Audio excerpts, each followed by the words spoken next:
Honda Africa Twin. What do I think to it? Well, you know, recently that I tried out the Triumph Tiger 1200 XRT, and people have asked me, can you do a comparison to that? Well, no, I can't, and there's a reason for it. This you can't compare with any other adventure bike that I know of. Why do I say that? Well, basically I think a lot of the adventure bikes today are sports tourers put into an adventure style frame. The Tiger is smooth, it will cuddle you, it will make you feel safe. There is nothing unexpected. The Africa Twin, well, that's little devil whispering on your shoulder saying, shall we dance in the rain? And it then from across the room shouts at you, come on, we've got walls to knock down. It's a beast of a bike. It takes getting used to. You're not going to jump on an Africa Twin and feel comfortable straight away. That's just not going to happen. The DCT version has automatic. It also has little flippy paddles so that you can change up and down with just your thumb and your forefinger. It has a chain drive. Now that is a bit of a disappointment as far as I'm concerned. They should have gone a bit further and put a shaft drive on it. And I have to say I've not done any research to find out why there isn't a shaft drive. I'm sure if there is a reason, you will let me know. But 1000 cc's, 2 funnels of fun. The engine, well, that's been cast out of granite. And inside there are 2 blacksmith's anvils for pistons. There's a blacksmith on top with the biggest hammer you've ever seen, bashing the hell out of them. Because the sound is fantastic.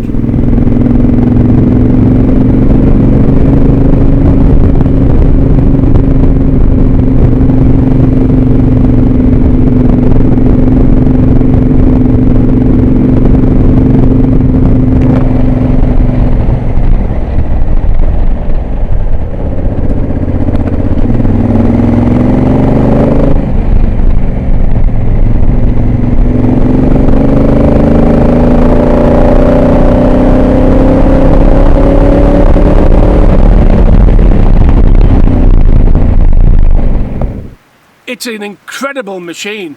It's got the best riding position I've ever had as far as a bike is concerned.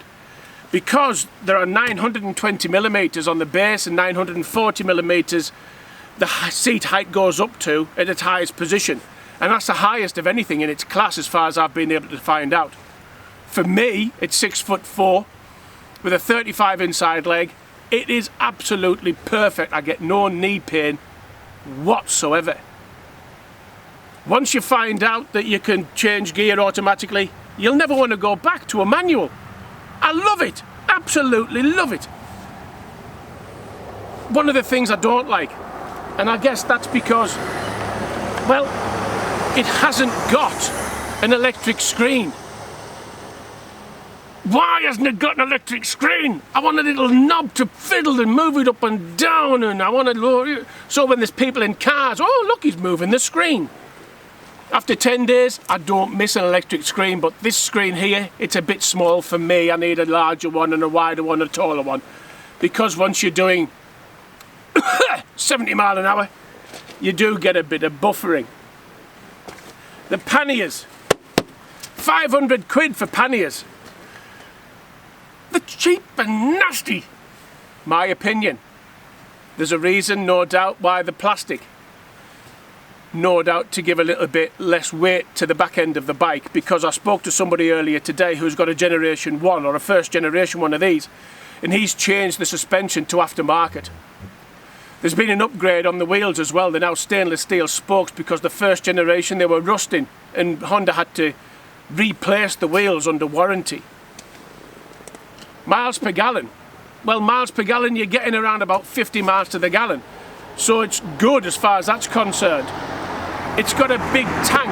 You fill the Tiger up, it's about 20 quid. You fill this up, it's about 30 quid. So it's a bigger tank, but it gives you longevity in between. It doesn't give you many more miles, in other words, you know. let's say the Tiger does 200, this tank will do 300, but you're paying 50% more, if you get my drift. That's one of the things that I do like about it, the bigger tank. The presence it has, it's phenomenal, the presence it has. I've had more people come up to me on this bike and go, "Ooh, that bike looks nice," than I've ever done on any other bike. It has a presence. The sound has people looking at it from the cars. People walking down the street turn around to look at it. They want to know what's coming. That makes me feel quite good. Could I go around the world on this? Yeah, damn right I could go around the world on this. It's cheaper than the Tiger. There's a reason it doesn't have the gadgets, but the engine does have the settings. There's numerous settings you can find. If you want to know about them, look online. You can do, there's a button to press, you can go on gravel or loose surfaces, and there's ones you can go on ride, and there's another setting you can change it if you wish to your own settings, which is pretty cool. So it lacks little refinements, but that's a reason why it's £12,000 and the Tiger is now £17,000 brand new. Honda dealers will do a deal with you as well. I am absolutely convinced of that. Would I choose between the two? I mentioned right at the beginning, I can't. The Tiger is smoother. It's more refined. This one, well, as I mentioned before, it's honed from granite and there's anvils for pistons. It depends on what you're looking for.